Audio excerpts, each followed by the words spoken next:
Ok, alors dans Illustrator, on va faire un nouveau document. Donc fichier nouveau évidemment. Et dans la boîte ici, nouveau document, on va un peu voir comment ça se passe. Vous avez ici ce qu'on appelle des profils. Ça veut dire que Illustrator, en fait, quand on crée un nouveau document, il le crée toujours d'après un document qui est existant dans ses dossiers. Vous savez, il y a le dossier de l'application Illustrator sur le disque dur. Et là-dedans, il y a un petit dossier, les documents de départ. Et donc ici dans la liste profil, ce que vous voyez, ce sont ces documents de départ. Donc il y en a pour l'impression et quand on choisit profil impression, donc qui est celui qui vient par défaut dans Illustrator, qu'est-ce que ça nous donne? Ça nous propose un document format A4, A4 vertical, voilà. Et si je vais voir des options avancées ici, vous pouvez déployer les options avancées, vous voyez que le mode de création des couleurs sera CMJN. Donc c'est vraiment adapté à l'imprimerie. Voilà, je ne vais pas en dire plus ici, si ce n'est que de nos jours, on peut faire des documents RVB et ils sont tout à fait imprimables en fait. Hein. Il suffit d'avoir les connaissances qu'il faut pour faire ça. Voilà. Si on choisit profil web, bien, on voit que la taille de document que Illustrator nous propose, ce n'est plus de format A4, mais déjà ce n'est plus en centimètres, c'est en pixels, et c'est 960 pixels de large, 560 de haut. Rien d'étonnant à ça, la largeur 960 pixels en web est une largeur habituelle. On construit beaucoup de sites web sur base de cette largeur-là, avec un système de grille. Et le mode de création des couleurs sera RVB. D'accord? Donc logique, hein, puisque c'est pour du web, d'office c'est du RVB. Voilà. Donc c'est aussi l'occasion d'apprendre que dans Illustrator, on peut faire des sites web. Sans aucun problème, on peut faire des sites web. Vous allez retrouver le module d'exportation web avec des tranches. Sans problème, si vous connaissez ça dans Photoshop, c'est fort similaire. Je ne vais pas m'attarder là-dessus, je veux simplement vous dire que Illustrator ne sert pas qu'à faire des documents pour l'impression. On peut également faire des sites web avec Illustrator. Bien, et vous avez d'autres ici types de médias. Alors, vous voyez que test de nouveaux profils, ça n'est pas d'origine dans Illustrator, c'est moi qui l'ai ajouté. Ça veut dire que vous pouvez, au besoin, faire vos propres documents de départ aussi. Et les retrouver dans cette liste-là.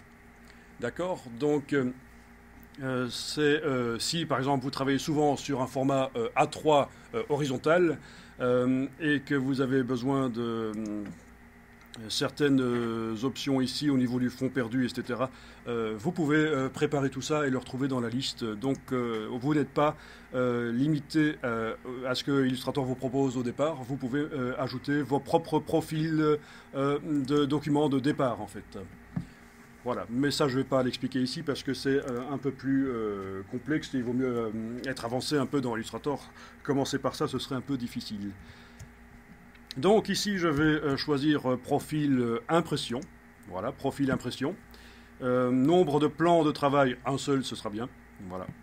Ok, et on avait dit de l'A4 vertical, c'est bien.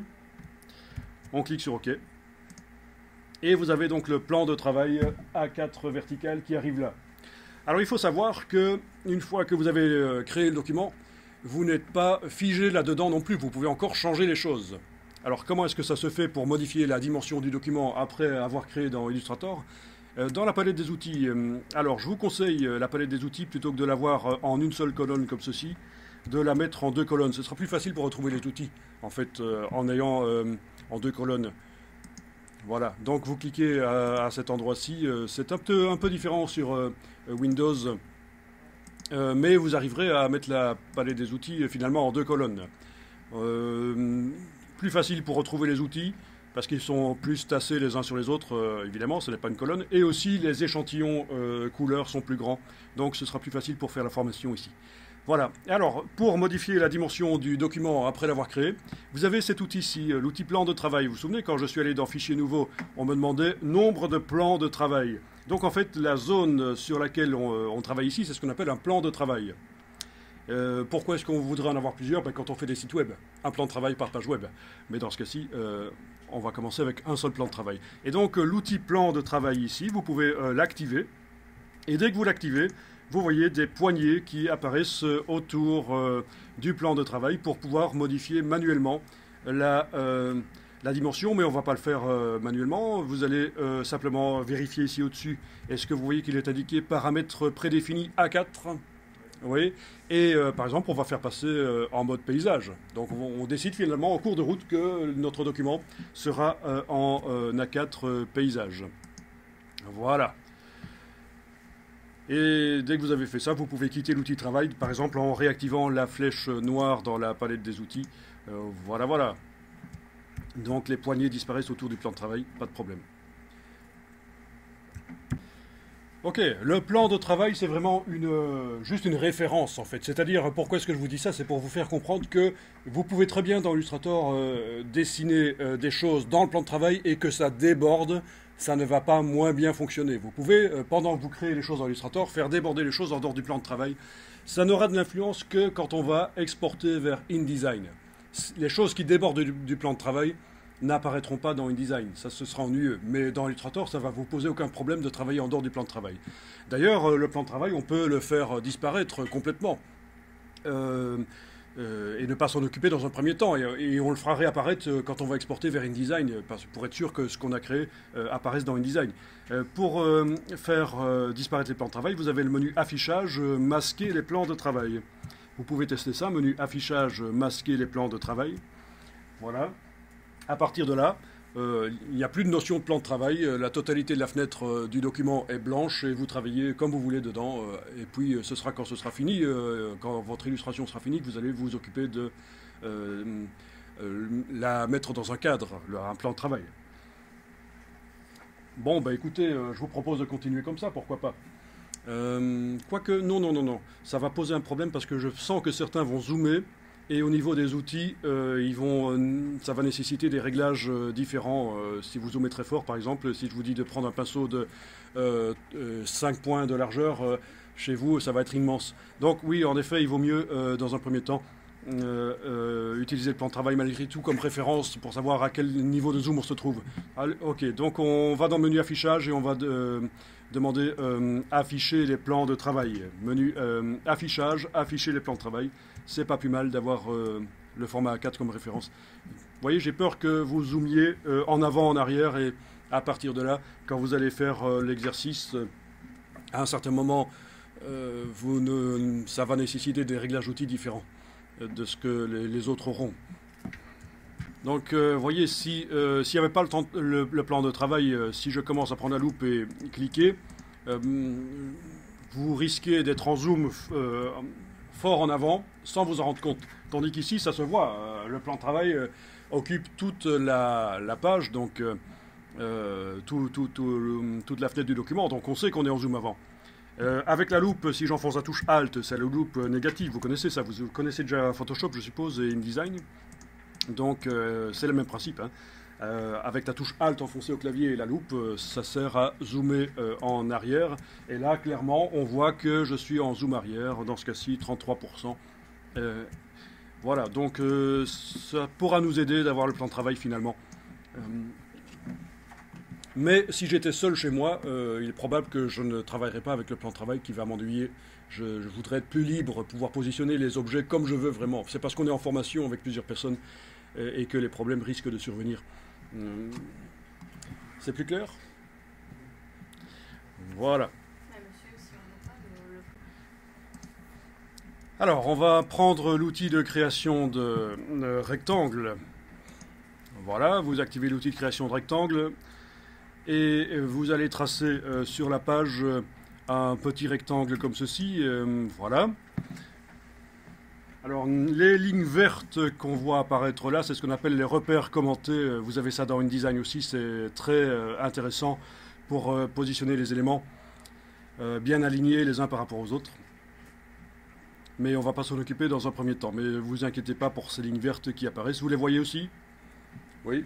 Bon. Ok.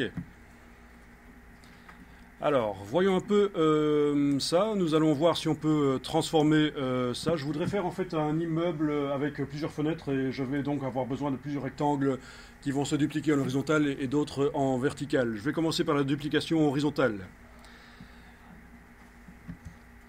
Oui, vous avez Alt qui permet en déplaçant de créer un rectangle. Et puis après, une fois que vous avez fait ça, vous faites quoi? On l'utilise sur notre place sur ça. Pardon? On appuie sur Mage pour le déplacer. Bon, ok, je comptais pas vous le montrer, mais je vais vous le montrer ici. Si je prends la flèche noire avec la touche Alt, en effet, il faut enfoncer la touche majuscule si on veut que ça se déplace parfaitement à l'horizontale. Et puis je vais lâcher le bouton à souris, puis les touches au clavier, Alt majuscule.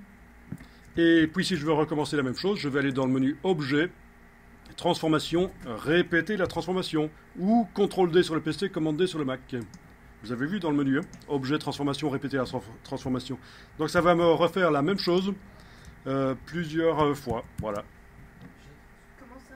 Objet, transformation, répéter la transformation. Vous avez le raccourci qui est indiqué là.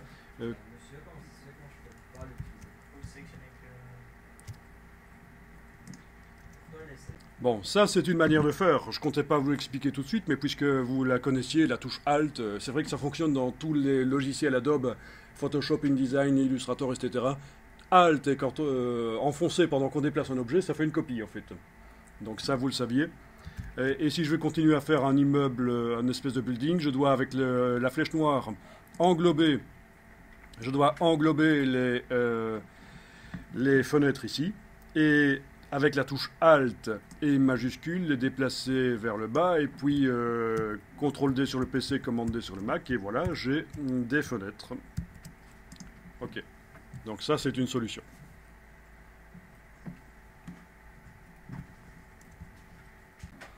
Alors, jusqu'à présent, le document ici, on ne l'a pas enregistré, donc on va l'enregistrer. Vous allez dans le menu Fichier, Enregistrer sous, et vous allez l'enregistrer, par exemple, sur le bureau, dans un dossier qu'on va créer spécialement pour la formation ici. On va créer un dossier par jour, en fait. Donc, aujourd'hui, nous sommes le 9 décembre.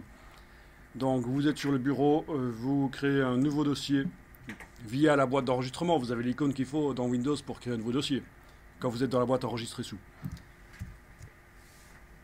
Et je vais indiquer le 9 décembre 2013. Voilà. Vous avez fait quoi là, monsieur? Ok. Et je vais donner un nom ici. Premier exercice. Duplication par Alt, voilà.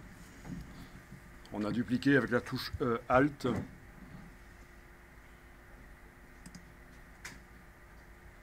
Voilà. Donc dans les options qui apparaissent par la suite, il n'y a rien à cocher de particulier. C'est bon comme ça. Ok, donc je vais ici faire une autre méthode et je vais faire ça dans un nouveau document. Donc fichier nouveau. On peut directement ici indiquer qu'on veut du format horizontal, A4 horizontal. Donc vous faites un nouveau document. On peut même directement ici indiquer le nom du document si on veut, avant même de l'avoir enregistré. Je vais appeler ça premier exercice et ça va être duplication par le menu édition. Voilà. Donc une autre manière d'obtenir ce qu'on a obtenu là.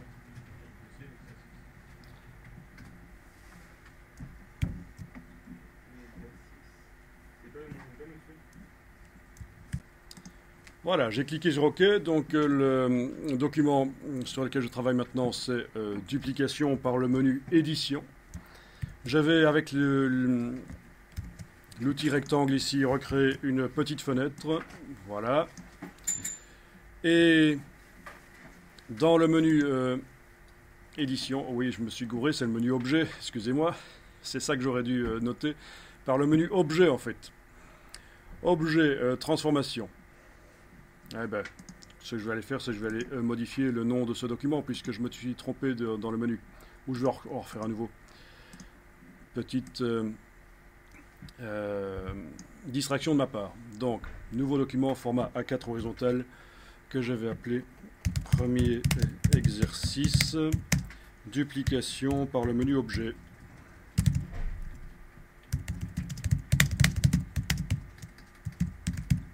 Voilà.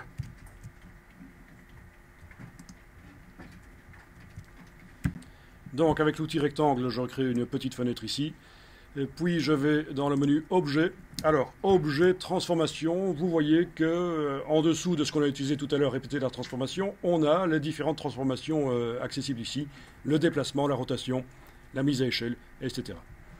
Et on a quelque chose qui regroupe un peu tout ça, c'est ce qu'on appelle la transformation répartie. Alors si vous connaissez Photoshop, vous savez que dans Photoshop, il y a également ça, menu édition, transformation, vous avez différents types de transformations, et vous avez aussi transformation manuelle qui regroupe un peu tout. Ben ici, c'est à peu près la même chose. Sauf que c'est dans le menu objet, objet transformation, vous avez les différentes transformations prises séparément, et vous avez quelque chose qui regroupe un peu tout, c'est transformation répartie. Alors on va aller directement dans transformation répartie ici. Voilà. Donc mon objet est bien sélectionné, bien entendu. Je vais cocher la case aperçu, et je vais voir un peu ce qui se passe si je déplace. Donc on a la possibilité de faire plusieurs choses ici. Je vais commencer par un déplacement horizontal, pas une mise à échelle, un déplacement on a dit, c'est ici. Voilà. Voilà. Et si je veux une copie plutôt que un déplacement tout simplement, je vais cliquer sur copier. Voilà. Puis là, il me reste à aller dans Objet Transformation, répéter la transformation. Donc, CTRL D sur le PC, Commande D sur le Mac. Voilà. Oups. Je sélectionne le tout avec la flèche noire. Et je peux retourner dans Objet, Transformation, Transformation répartie. Et le déplacement, je vais le remettre ici en horizontal 0. Par contre, je fais un déplacement vertical. Vertical, voyons un peu ça. Voilà. Et copier. Et puis à nouveau, CTRL D sur le PC, Commande D sur le Mac pour dupliquer. D'accord.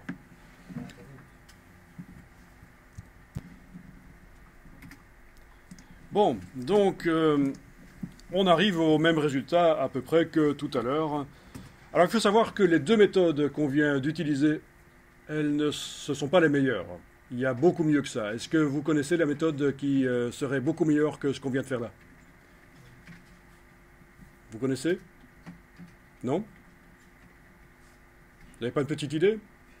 Bon, ben on va faire la méthode. Alors, ici, je vais enregistrer quand même le document. Fichier enregistré sous, il n'a jamais été enregistré, donc il faut que je l'enregistre dans le dossier d'aujourd'hui. Ça sera quand même une trace de ce qu'on a fait, vous allez garder ça.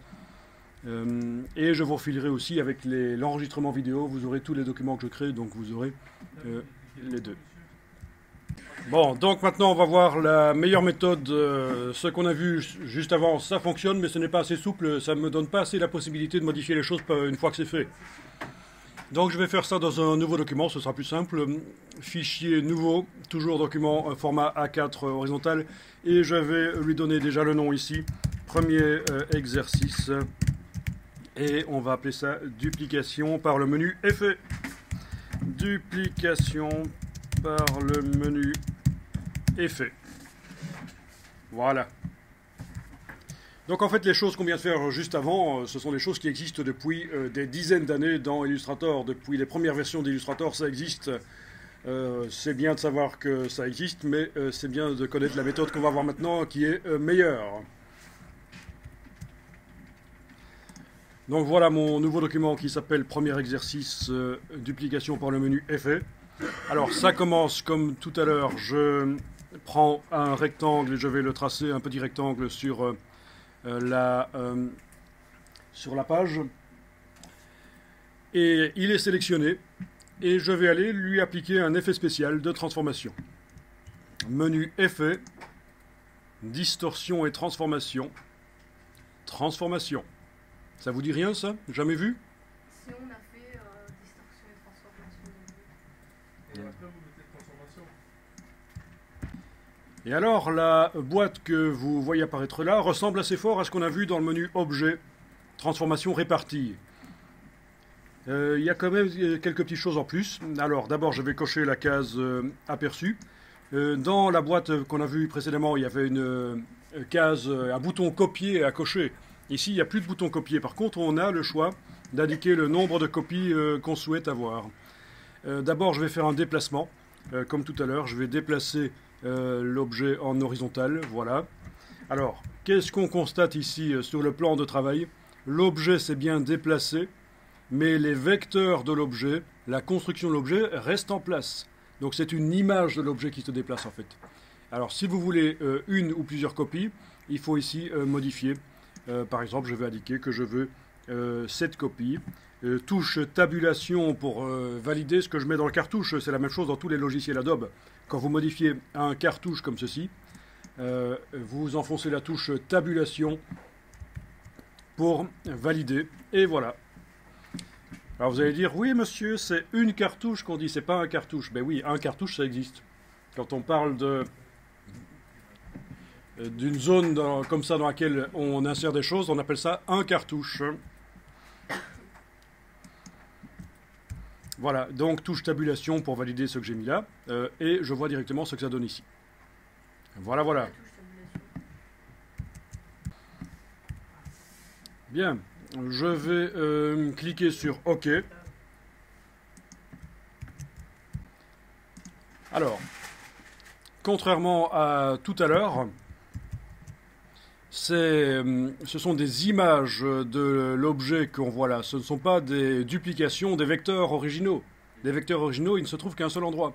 Ça veut dire que si je vais modifier la dimension de ce rectangle, ça va se répercuter sur tous les autres qui sont les 7 copies en fait. Par exemple, si avec la flèche noire, je vais aller prendre une poignée et agrandir, voilà, je vois que j'arrive à modifier vraiment toutes les copies d'un coup.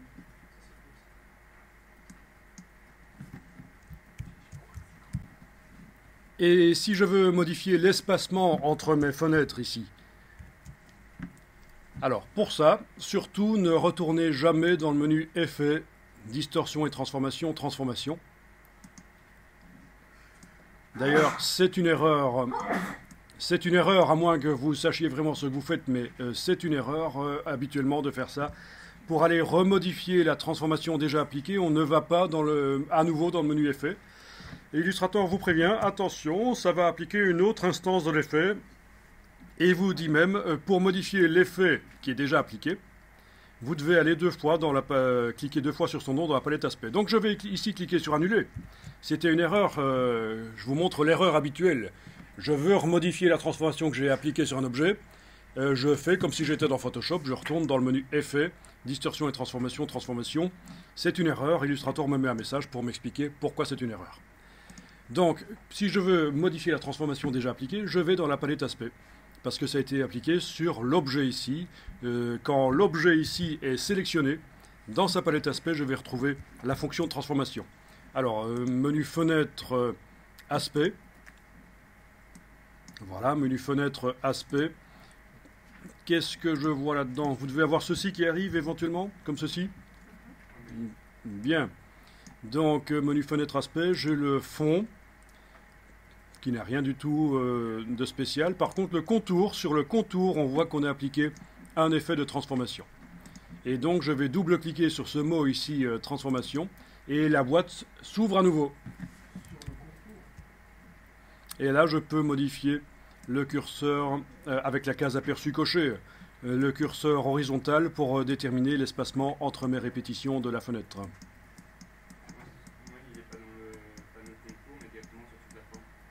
Ah, il est directement sur toute la forme chez toi? Ah oui, c'est possible. C'est possible. Vous avez tout ça, il est directement sur toute la forme chez vous? Ouais, c'est pas plus mal, c'est pas plus mal. En fait, c'est une erreur chez moi, je ne sais pas pourquoi ça s'est passé comme ça. C'est une erreur.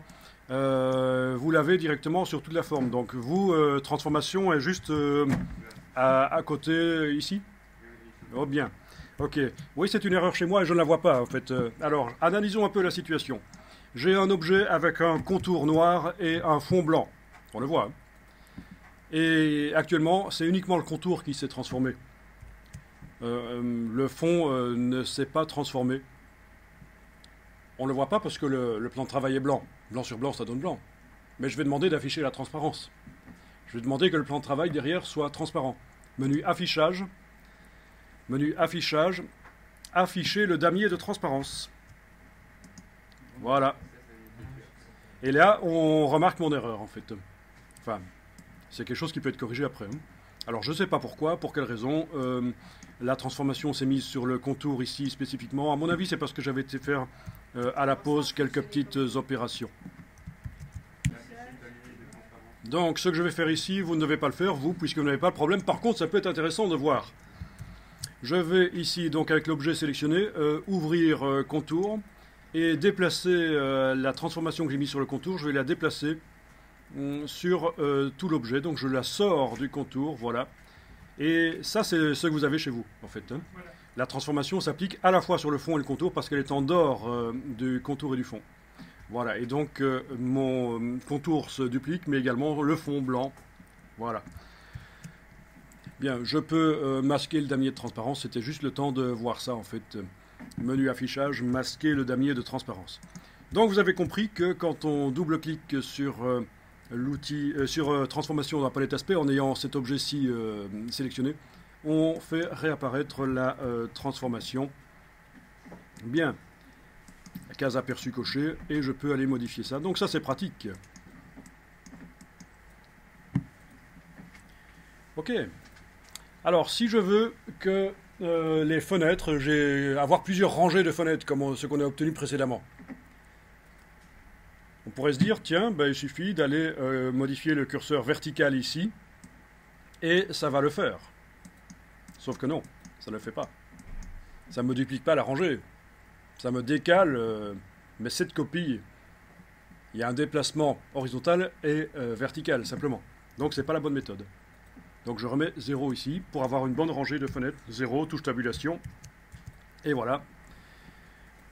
Alors, comment est-ce qu'on va faire pour avoir une rangée de fenêtres, plusieurs rangées de fenêtres qui se dupliquent? Ah. Ah ah.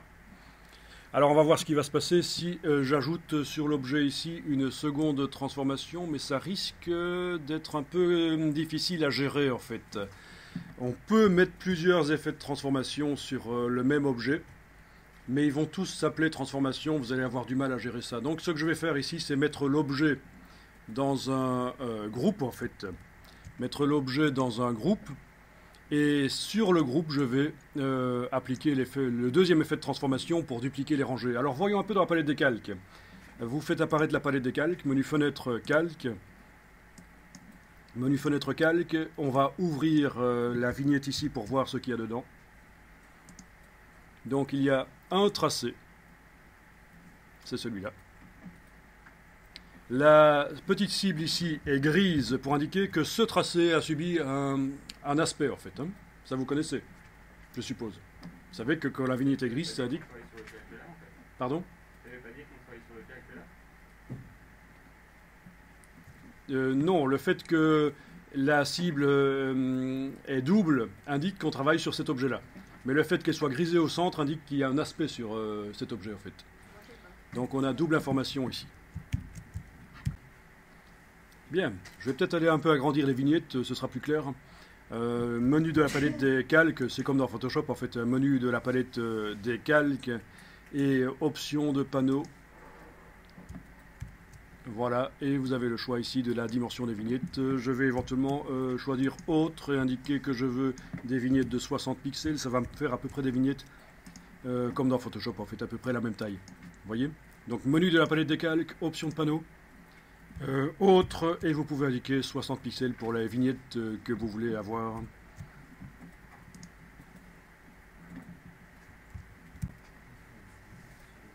Bien. Donc, cet objet qui est sélectionné, je vais le mettre dans un groupe. Voyons un peu si en faisant objet associé, est-ce que ça marche? Oui, ça marche. Je viens de faire menu objet en haut de l'écran associé. Et maintenant, dans la palette des calques, qu'est-ce que j'ai? J'ai un groupe. Un groupe qui contient quoi? Qui contient le tracé qui a un effet spécial sur lui. Donc sa vignette est grisée. Bien. Donc ici, j'ai le choix d'indiquer que je travaille sur l'objet lui-même, le tracé, ou sur le groupe. Mais dans ce cas-ci, vu que le groupe ne contient qu'un seul objet, ça revient au même, on est d'accord, hein, que j'indique dans Illustrator en cliquant sur la cible ici que je travaille sur le groupe ou sur le tracé. Ça revient au même. Mais je vais indiquer que je travaille sur le groupe. Monsieur, on n'a pas le droit. Donc, c'est votre groupe qui est sélectionné avec la petite cible. La double cible ici dans la palette des calques indique que je travaille sur le groupe et non pas sur le tracé. Et sur le groupe, je vais appliquer un effet spécial de transformation. Effet, distorsion et transformation, transformation. Je coche la case aperçue. Je vais faire un déplacement vertical, voilà. Je vais faire plusieurs copies. Moi, par exemple, je vais essayer 5 copies ici. 5, touche tabulation pour valider. Et voilà, j'ai l'immeuble qui apparaît. Je peux cliquer sur OK. Donc, je vous conseille de procéder comme ça en fait. Si vous voulez mettre plusieurs transformations sur un objet, ne les mettez pas toutes sur l'objet, même si techniquement c'est possible, parce que vous n'allez pas vous y retrouver. Elles vont toutes porter le même nom de transformation. C'est beaucoup plus simple, compréhensible de mettre l'objet dans un groupe et de mettre la deuxième transformation sur le groupe. Donc là, si je veux modifier la transformation que je viens d'appliquer, il faut que ce soit le groupe qui soit... Le groupe doit être sélectionné. La double cible dans la palette des calques est autour est là, en face du groupe. Dans la palette aspect, je clique sur le mot transformation et je vais pouvoir remodifier la transformation, le déplacement vertical. Case aperçue cochée, voilà, on peut les modifier ça. Mettre 7 copies au lieu de 5, voilà. C'est vous qui voyez, 6 copies, voilà.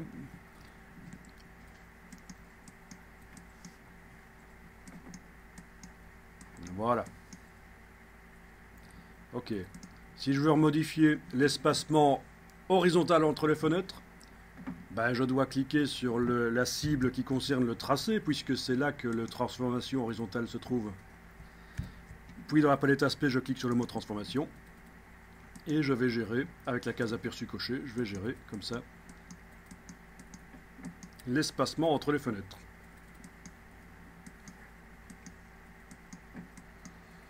Alors, les curseurs ici, ils ont des limites.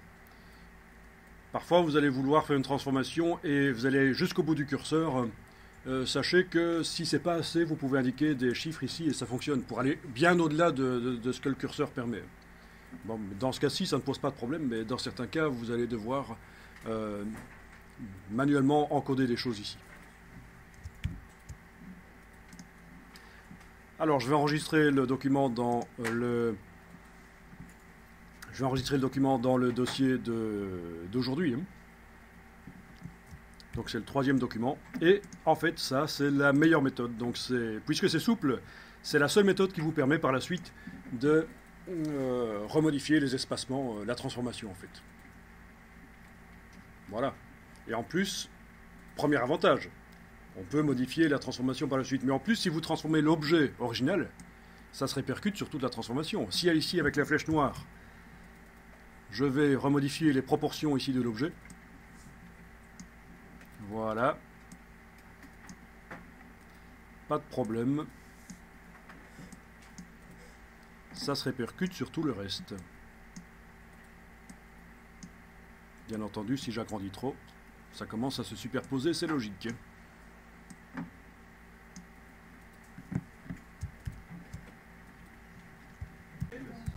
Bien, alors, si je veux, sur cette fenêtre, je voudrais des bords arrondis pour que ce soit plus sympa. Alors, pour les bords arrondis, il y a différentes solutions. Je suis en train de voir si objet tracé, est-ce qu'on a l'arrondi ici? J'essaye de vous montrer la mauvaise solution d'abord. C'est dans effet contour, non? Oui, il n'y a que dans effet en fait. Hein. Effet contour? Bah, je sais pas, contour. Ben non. Ben oui. Alors voyons un peu ça. L'arrondi, objet. Ça y est. On va trouver ça, on va trouver ça. C'est certainement dans le menu effet. Il y a certainement les arrondis quelque part. Mais où l'ont-ils mis? Oui. Distorsion. Je l'ai, le rebord arrondi. Tu l'as trouvé où? Dans la fenêtre contour. Même au-dessus. Fenêtre contour.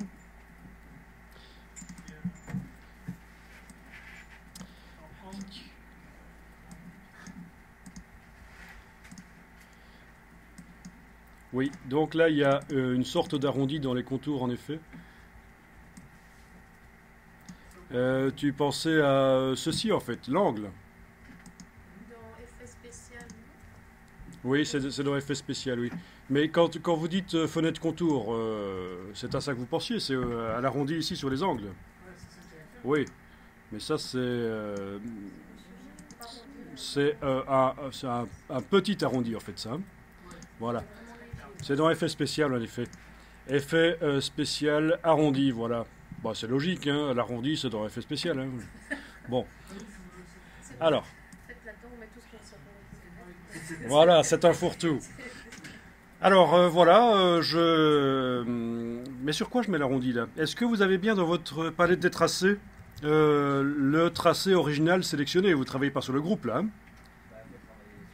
C'est le tracé original. Vous travaillez sur le tracé original, c'est ce qu'il faut. Ben oui. Donc vérifiez bien ça avant d'aller dans effet spécial arrondi.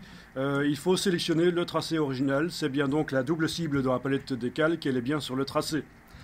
Ok, donc ensuite effet spécial arrondi et je coche la case aperçue et je vais modifier le rayon. Voilà. Et ça va se répercuter sur tout en fait. Dès que je clique sur OK, je vois, en zoomant en arrière, que toutes les fenêtres ont l'arrondi logique. Hein. Et si je veux modifier l'arrondi par la suite, je vais aller dans la palette Aspect et je vais remarquer que, en plus de la transformation sur cet objet, en plus de la transformation pour dupliquer horizontalement l'objet, j'ai l'effet spécial d'arrondi qui est là.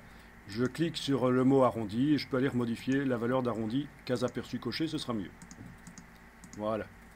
Amusant ça. Donc ça veut dire que même l'effet spécial d'arrondi, l'arrondi, on peut l'obtenir par un effet spécial en fait modifiable par la suite.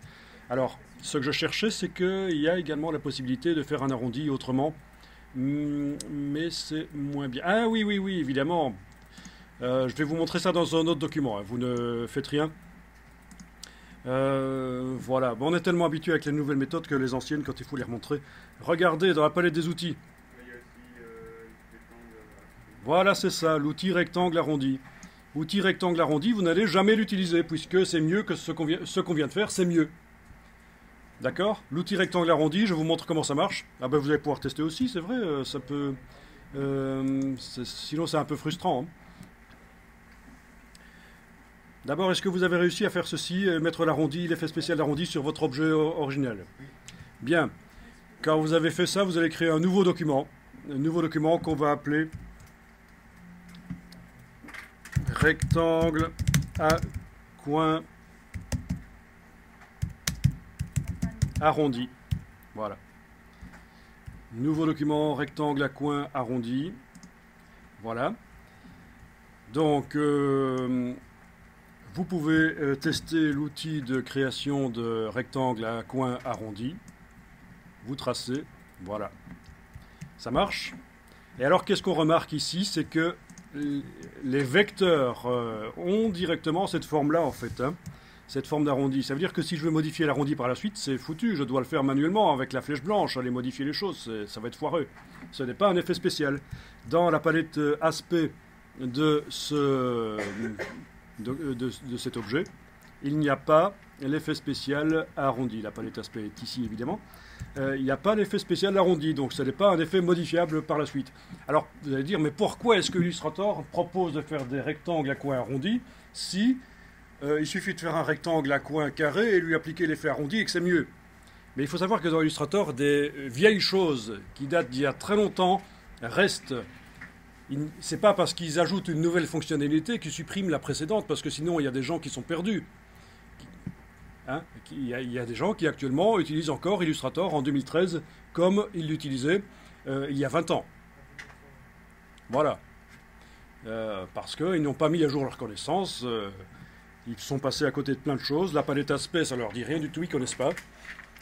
Voilà, c'est commercial en fait. C'est une stratégie commerciale de Adobe. Ne pas supprimer les anciennes manières de faire les choses pour que les anciens utilisateurs qui n'ont pas le temps de mettre à jour leurs connaissances ne soient pas perdus. Bien. Alors, je vous montre quand même que le rectangle à coin arrondi, c'était pas aussi stupide que ça, parce que si pendant que vous le tracez, vous jouez avec les flèches sur le clavier, vous voyez ce qui se passe? Là, je fais les flèches haut et bas. J'arrive à gérer quand même l'arrondi pendant que je trace. Donc, j'ai pas encore lâché le bouton à souris. Et on arrive à faire des arrondis plus ou moins arrondis. Mais ça reste toujours aussi foireux par rapport à ce qu'on a vu avant, l'effet spécial. Voilà. Sinon, il y a aussi la possibilité, comme tous les outils, de cliquer simplement. Cliquer. Et là, vous avez possibilité d'indiquer la largeur, la hauteur du rectangle et le rayon. Ben oui, on n'a pas d'aperçu, c'est, comme on dit, agaille. Voilà. Ok, donc mauvaise méthode. Donc la bonne méthode, c'est la méthode qu'on a vue juste avant, que je vous remontre ici évidemment. Prendre le rectangle tout à fait normal à coin carré, tracer, et effet spécial arrondi, case aperçu coché. Voilà, je peux déjà paramétrer ici. Ok. Si je veux remodifier par la suite en ayant l'objet sélectionné, je clique sur le mot arrondi dans la palette aspect qui concerne cet objet et je vais pouvoir remodifier. Case aperçu coché. Voilà. Ici, j'enfonce la touche majuscule pendant que je bouge les petites flèches pour que ça aille plus vite. Et puis, sans la touche majuscule, je peux ajuster. Voilà, ça c'est bien. Donc, j'enregistre le document ici, rectangle à coin arrondi. Juste pour me souvenir qu'il y a deux manières de faire et qu'il y en a une meilleure, plus moderne que l'autre.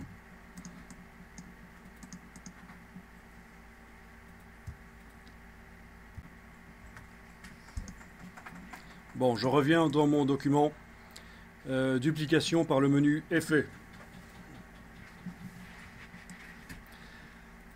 Alors, ça m'étonne que personne n'ait posé la question, mais vous auriez pu poser cette question-ci. Est-ce que c'était vraiment nécessaire de mettre le tracé dans un groupe?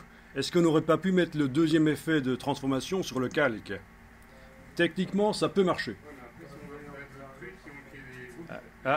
Tout ce qui sera dans le calque va subir la transformation. Ça, c'est un premier problème, mais c'est pas vraiment un problème parce qu'il suffit de créer plein de calques.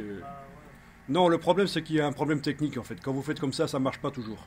Donc, je vous déconseille de mettre des effets spéciaux sur les calques. Mettez-les sur des groupes ou sur des sous-calques, mais pas sur des calques eux-mêmes. Oui, parce qu'il existe aussi des sous-calques en fait. Quand on déplace un calque dans un autre, il devient un sous-calque.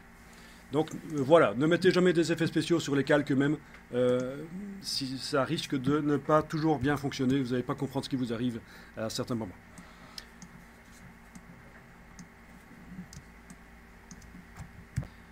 Alors ici on va dupliquer le calque et garder celui-ci en backup. D'ailleurs je peux fermer ici le calque et le double-cliquer sur son nom et l'appeler backup.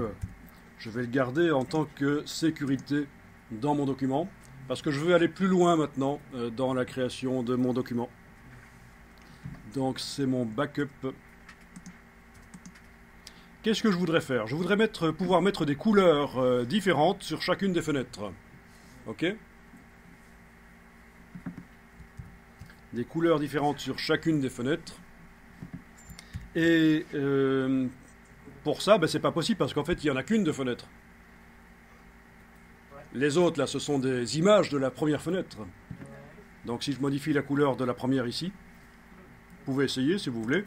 Si on modifie ici la couleur de la première fenêtre, l'objet est sélectionné, je mets en avant-plan la case de fond, et via la palette nuancier, qui est vraiment une des palettes les plus importantes dans Illustrator, la palette nuancier, je vais pouvoir donc mettre une couleur de fond, puisque j'ai mis le fond en avant-plan pendant que cet objet est sélectionné, une couleur de fond à cette fenêtre, mais impossible d'avoir plusieurs fenêtres de couleurs différentes.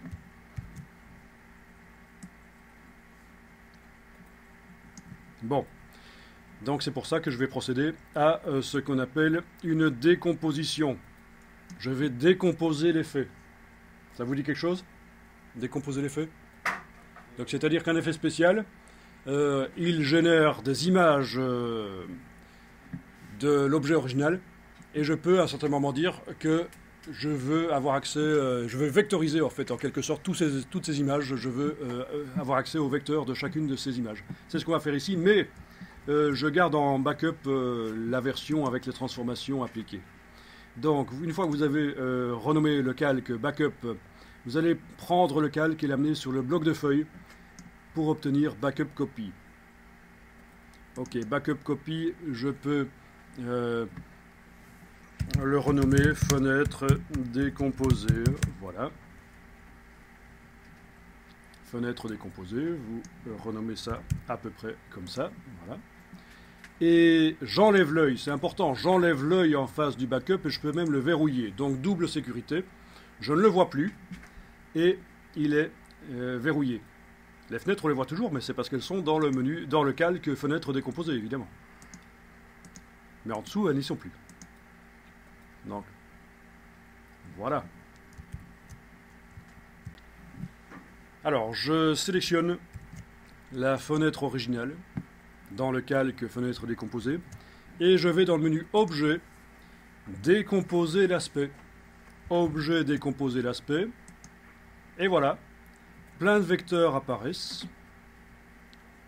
Je vais les mettre dans une couleur différente ici. Vous savez qu'on peut modifier la couleur des vecteurs. Si je double-clique sur le calque à cet endroit-ci, j'ai ici la couleur des vecteurs. Ça n'influence pas du tout l'illustration finale, évidemment. C'est juste la manière dont les vecteurs apparaissent, les vecteurs de ce calque vont apparaître en rouge. Dans ce cas-ci, si je double-clique, je peux les faire apparaître dans une autre couleur. Magenta, voilà. Enfin, c'est vous qui voyez. Donc, en tout cas, là, on a vraiment plein de fenêtres totalement indépendantes maintenant. Ça veut dire que si je modifie la forme de la fenêtre originale, ça ne va plus se répercuter sur les suivantes. Il n'y a plus de transformation. Dans la palette aspect, si je sélectionne la première fenêtre, ah oui, il m'a fait un groupe en fait quand on a décomposé. Donc j'ouvre le calque fenêtre décomposée. Voilà. Ah oui, il m'a fait des sous-groupes aussi. Voilà. Vous voyez comment ça marche? Oui. Il a recréé en fait les transformations, mais ce sont des vecteurs. Donc il n'y a plus de transformation du tout là-dessus.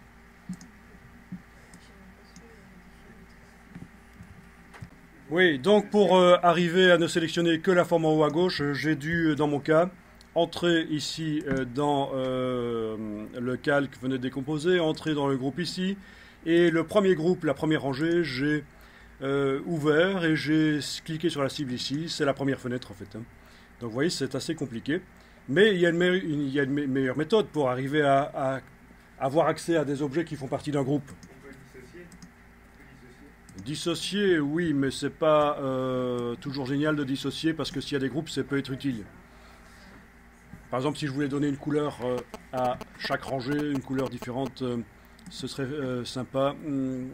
Voilà, donc les groupes, on va quand même les garder. Alors vous avez les flèches ici. La flèche blanche, pas tout à fait, parce que la flèche blanche, c'est pour modifier un point en particulier.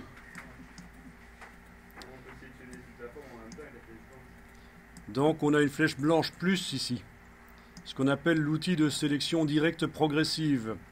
Et là, ça me permet d'avoir accès aux objets. Et alors en fait, il y a deux objets superposés. Le contour ne fait pas vous voyez, si on clique sur le bord noir, voilà, on peut le bouger d'ailleurs. Donc vous prenez la flèche blanche plus qui se cache derrière la flèche blanche normale, l'outil de sélection directe progressive, et là vous avez accès, là j'annule, aux formes en couleur, mais il faut cliquer au centre. Si vous cliquez sur le contour, c'est le contour noir que vous sélectionnez, vous voyez. Si on clique Au centre, c'est la forme en couleur. Et là, vous pouvez appliquer des couleurs différentes. Donc, outil de sélection directe progressive pour avoir accès à des objets qui font partie d'un groupe. Voilà, et je vais mettre différentes couleurs comme je veux. Bien.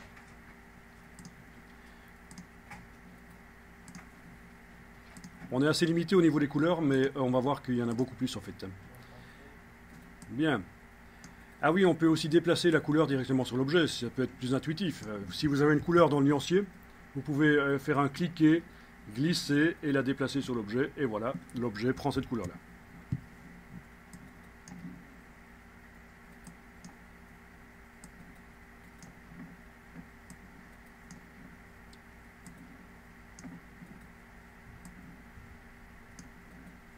Ok, ça marche. Alors quand je vous dis qu'il y a beaucoup plus de couleurs que ça, ben, par exemple tout le nuancier Pantone s'y trouve. Est-ce que vous connaissez les nuanciers Pantone? Ça vous dit quelque chose? Donc ce sont des nuanciers d'encre utilisés chez les imprimeurs et on retrouve forcément ces nuanciers sous forme numérique dans les logiciels pour indiquer quelle encre on va utiliser. Mais ce n'est pas nécessairement quand on veut imprimer. On peut les utiliser à des fins détournées. Vous pouvez utiliser le nuancier dans les logiciels juste pour sélectionner les couleurs, même si au final vous n'allez pas imprimer avec cette encre-là. Donc je vous montre ici nuancier Pantone. Je fais une petite recherche sur Google et ça doit certainement vous dire quelque chose, ce genre de nuancier d'encre. Vous avez jamais vu ça? Oui, hein? Voilà, donc les nuanciers Pantone, on les trouve dans les logiciels pour sélectionner les encres. Ça, c'est les nuanciers réellement imprimés qu'on tient en main pour choisir en regardant les encres imprimées. Alors, menu palette nuancier. Alors, il y a différentes manières de faire apparaître les nuanciers Pantone dans Illustrator, mais en voilà une. Donc, dans la palette nuancier, vous avez ici, en bas à gauche, les bibliothèques. Vous voyez, ça représente quelques petits livres mis l'un à côté de l'autre. C'est une bibliothèque. Là-dedans, vous avez une liste de nuanciers et vous avez catalogue de couleurs. Dans catalogue de couleurs, vous avez Pantone Solid Coated. Voilà, c'est le nuancier Pantone le plus habituel. Pantone Solid Coated. Vous n'avez pas Pantone Solid Coated. Je vais venir voir chez vous.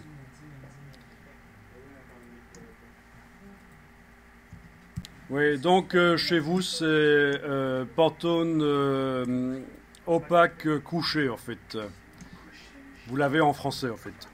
Voilà. Et donc ça ce sont toutes les couleurs du nuancier Pantone.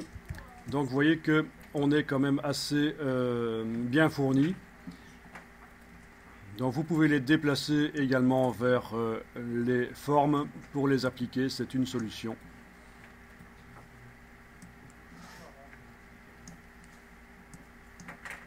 Vous avez été où, monsieur? Alors ce nuancier Pantone n'est pas modifiable, vous pouvez l'utiliser mais vous ne pouvez pas modifier les couleurs qui se trouvent dedans. Et chaque fois que vous utilisez une des couleurs qui se trouve là, vous la retrouvez dans le nuancier ici en effet. Vous la retrouvez dans le nuancier. Alors pourquoi est-ce qu'il y a un petit triangle? Pourquoi est-ce qu'il y a un petit point? Je vous expliquerai un peu plus tard. C'est super intéressant de connaître ça. Mais dans un premier temps, je ne vous explique pas. Bien, donc voilà.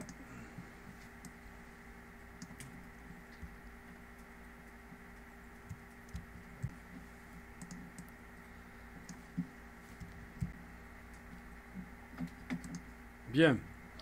Alors, que se passe-t-il quand vous double-cliquez avec la flèche noire ou la flèche blanche plus? Quand vous double-cliquez, ça sélectionne tout.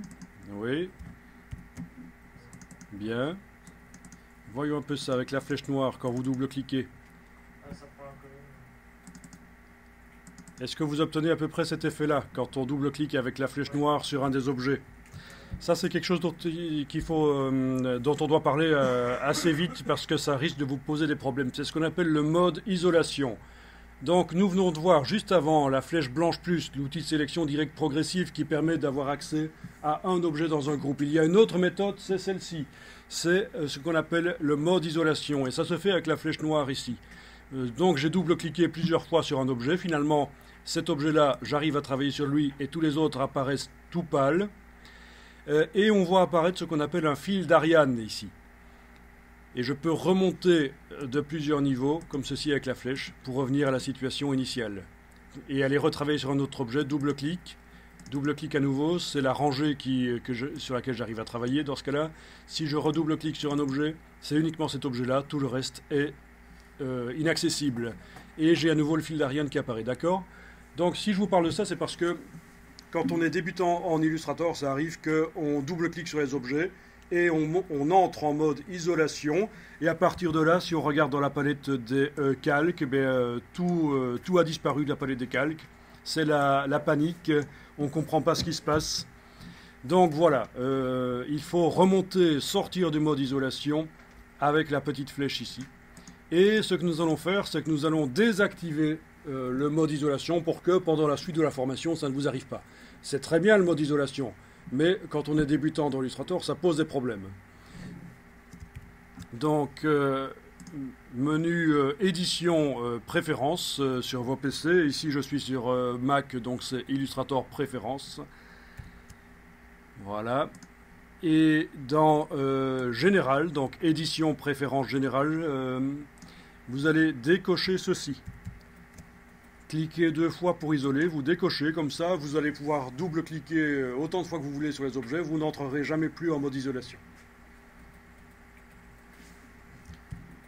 Voilà. Et pour avoir accès aux objets qui font partie d'un groupe, vous utiliserez l'outil de sélection directe progressive qu'on obtient aussi avec la flèche blanche tout à fait normale quand on enfonce la touche Alt. Vous voyez, le petit signe plus apparaît à côté. Donc ça, c'est l'ancienne méthode, l'ancienne manière d'avoir accès à des objets dans un groupe.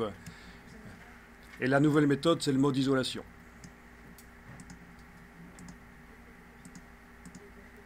C'est pas plus mal de faire comme ça, en fait.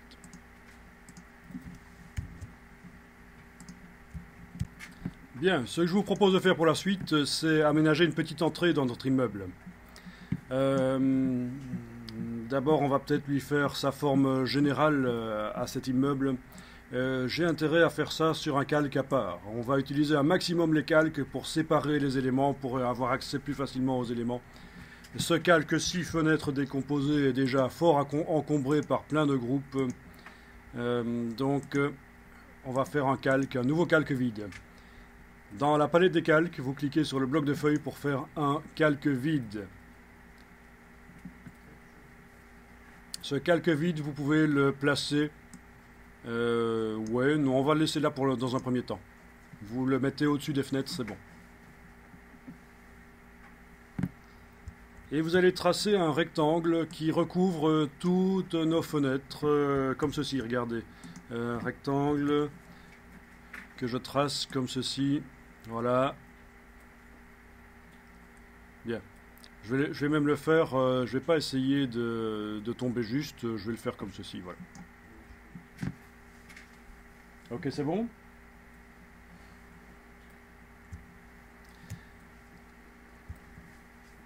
Donc j'ai fait exprès de ne pas le tracer précisément, j'aurais pu le faire, essayer qu'à l'œil les fenêtres soient centrées dans le rectangle, mais je n'ai pas fait ça, c'est l'occasion de voir le centrage.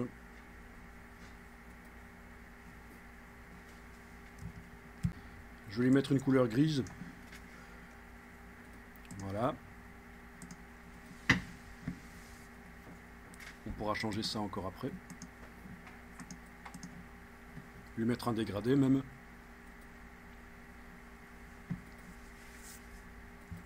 Les dégradés dans Illustrator, vous connaissez?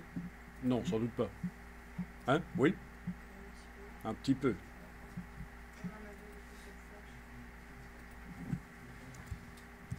Alors, le rectangle, je vais le faire passer sous les fenêtres. Donc, je prends le calque et je le déplace sous fenêtre décomposée. Attention, ça risque de tomber dedans si vous ne voyez pas la ligne qui sert à insérer entre les deux calques. Vous allez déplacer le calque 3 dans le calque fenêtre décomposée. Si je fais ça, je vais créer un sous-calque. Vous voyez?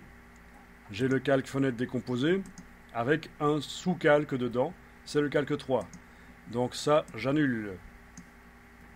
Il faut que je le mette en sandwich entre fenêtre décomposée et backup. Et voilà. Ça c'est bon. Bien, mais on va faire de l'alignement maintenant. On va voir si on arrive à sélectionner le groupe des fenêtres et le rectangle. Voyons un peu menu fenêtre alignement. Oui, ça va fonctionner sans problème.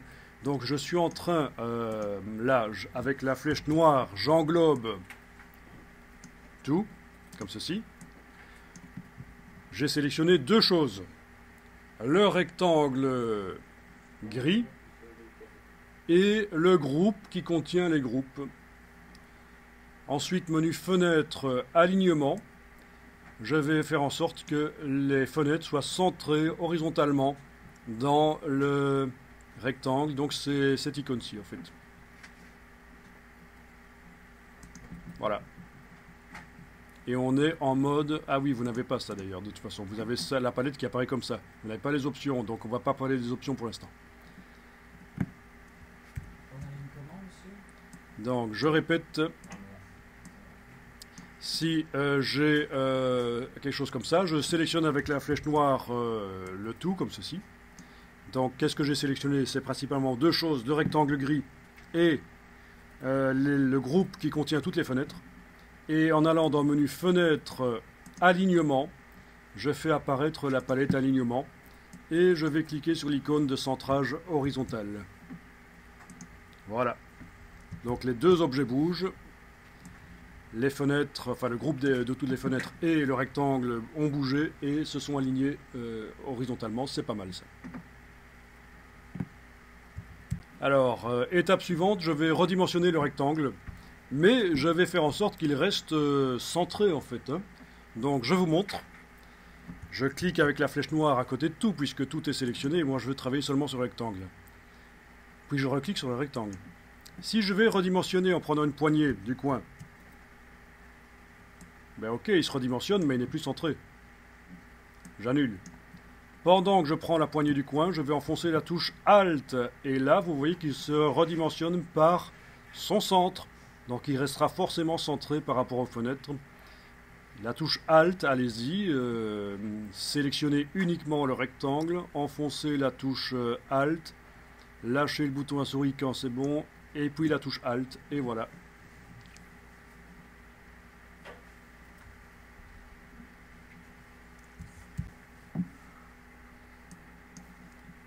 Bien.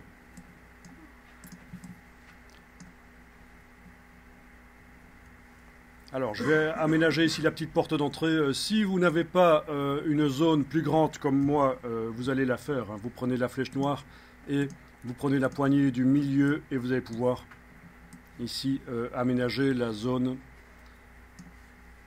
D'accord?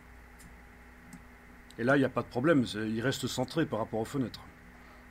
Si on prend la poignée du milieu, on n'arrive pas à modifier sa largeur. Bien. Alors, l'entrée, où est-ce que je vais la faire? Est-ce que je la fais au milieu ici ou sur le côté? Bon, alors, de toute façon, je vais devoir aller supprimer certaines fenêtres. Je vous montre ici. Vous allez tester après. Je vais ici, donc, avec la flèche blanche plus, cliquer à côté de tout, puis aller supprimer cette fenêtre-là. Donc, clic et touche suppression. Vous avez la touche suppression sur le clavier, voilà, c'est déjà une première chose. Pour me faciliter la tâche, important, je vais verrouiller le rectangle gris. Comme ça, je suis sûr que même si je vais cliquer sur le rectangle gris, il ne se sélectionne pas, c'est mieux. Donc allez-y, faites ça. Avec la flèche blanche plus, vous supprimez deux fenêtres et vous allez aussi verrouiller le rectangle gris. Pour la suite des opérations, ce sera mieux. Alors c'est très basique ce qu'on fait ici, mais vous allez voir qu'à un certain moment on va amener un peu de vie là-dedans avec un côté moins infographique. Et puis bon, c'est la première demi-journée de formation InDesign, Illustrator, et donc on est dans le basique, l'utile.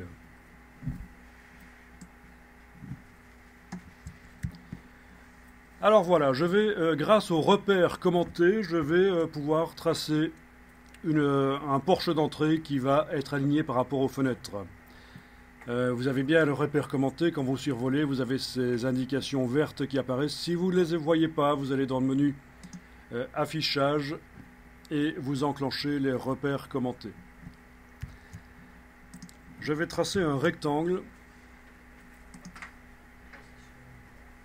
Voilà, un rectangle. Alors, vous voyez, quand je positionne le pointeur, à un certain moment, il est indiqué intersection. Ben, ça veut dire que là, je suis aligné par rapport aux fenêtres horizontales et verticales. Je trace, cliquer, glisser. Voilà. À un certain moment, l'alignement vertical, on me l'indique là.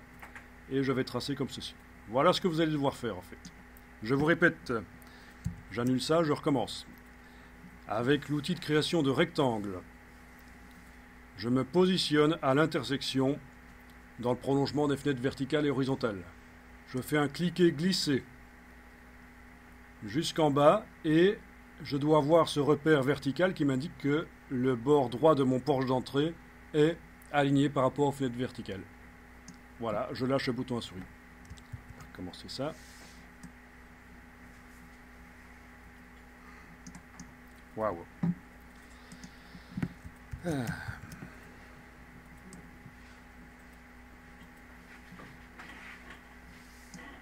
Voilà. En étant en zoom avant, c'est pas toujours facile. Bien, je vais donner une couleur de fond grise différente à ce porche d'entrée. Voilà. Couleur de fond grise différente à ce porche d'entrée.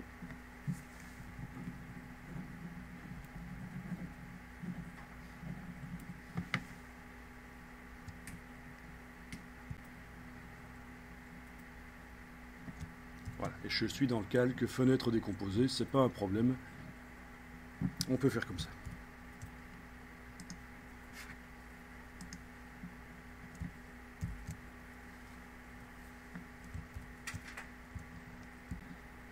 Bien. Alors, je vais tracer un deuxième rectangle. Vous allez le mettre à peu près n'importe comment. Voilà, comme ceci. On va dire que c'est la porte. Voilà. Voilà, ça va être la porte. Vous voyez que je l'ai mis à peu près n'importe comment. Je n'ai pas essayé de le centrer parce que justement, ça va être l'exercice suivant. Le centrage. Vous allez dire, le centrage, on l'a déjà fait. Oui, sauf que ça va être différent ici. On va pousser le bouchon un peu plus loin. On va faire du centrage en faisant en sorte qu'il y ait un des objets qui ne change pas de position. Ok, donc je vais activer les deux objets que je veux centrer, l'un par rapport à l'autre. Donc c'est-à-dire le porche d'entrée et la porte. Donc pour les activer tous les deux, avec la flèche noire, clic, majuscule clic, ça peut être une solution. Ou avec les cibles ici, clic, majuscule clic, ça revient au même, sauf que je suis allé par la palette des calques, c'est parfois plus facile. Ou je peux englober avec la flèche noire. Je vous rappelle que le rectangle gris a été verrouillé, sinon ça me poserait plein de problèmes. Hein. Ça me poserait plein de problèmes, il se sélectionnerait avec. Donc verrouiller les choses quand c'est nécessaire. En tout cas voilà, on doit avoir les deux objets qui sont sélectionnés.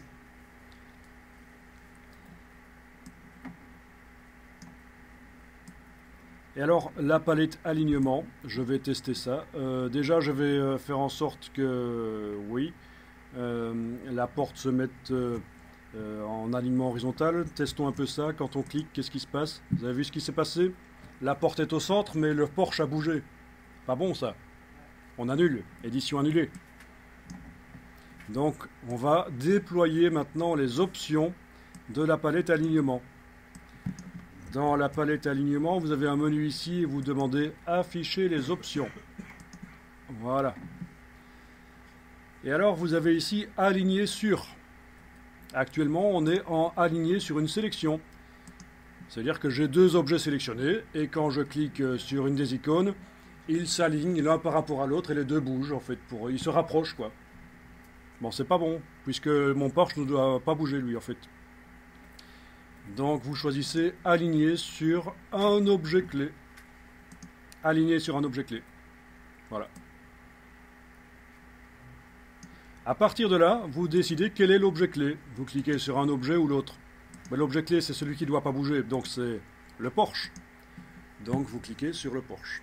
Il est entouré comme ça en gras. Et maintenant, quand je clique sur le centrage, qu'est-ce qui va se passer? Voilà, la porte se centre et l'objet clé ne bouge pas. Donc je répète, très utile quand vous voulez aligner des choses ensemble, mais un des objets ne doit pas bouger. Donc je sélectionne les deux objets. Dans les options qu'on fait apparaître par le menu dans la palette d'alignement, à la place d'être aligné sur une sélection, je dois choisir aligner sur un objet clé. Puis, je dois cliquer sur l'objet, parmi tous ceux qui sont sélectionnés, l'objet qui ne doit pas bouger. Dans ce cas-ci, c'est le Porsche. Les deux objets sont toujours sélectionnés, mais j'ai indiqué que le Porsche est l'objet clé. Je clique sur l'outil de centrage. Les autres objets, mais dans ce cas-ci, il n'y en a qu'un seul, se centrent par rapport à l'objet clé. Voilà. Alors, je vais peut-être aussi demander un alignement vertical en bas pour que la porte soit en bas. Voilà, c'est pas plus mal.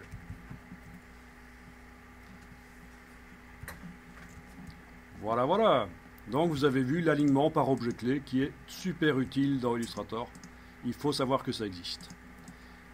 Alors, ce document que j'ai appelé tout à l'heure duplication par le menu effet, je vais l'enregistrer à nouveau, mais je vais changer le nom. Je vous conseille de régulièrement faire ça. Vous enregistrez le document en changeant légèrement le nom. Par exemple, je mets un incrément ici. Quel est l'intérêt? C'est que si votre fichier devient corrompu d'un point de vue informatique, si à un certain moment il ne veut plus s'ouvrir, vous aurez toujours la version précédente si vous faites comme ça. Deuxième intérêt, si vous faites une erreur, vous effacez des choses qui n'auraient pas dû être effacées, au moins dans la version précédente, elles vont s'y retrouver. Si vous faites des mauvais choix créatifs, vous allez pouvoir éventuellement aller rechercher dans la version précédente aussi. Vous allez pouvoir aussi combiner plusieurs versions. On imagine que votre illustration, vous l'avez fait évoluer, mais elle est globalement bonne, sauf une partie qui était meilleure avant. Mais vous allez rechercher cette partie-là dans une des versions précédentes. Donc voilà, plein d'intérêt à enregistrer régulièrement son document sous un nom différent. Le raisonnement est le même pour InDesign. Si vous faites la mise en page, vous avez intérêt à enregistrer régulièrement, au cas où vous faites des erreurs, au cas où le fichier devient corrompu d'un point de vue informatique, au cas où vous devriez aller rechercher des anciennes versions de vos choses et les réintégrer dans la dernière.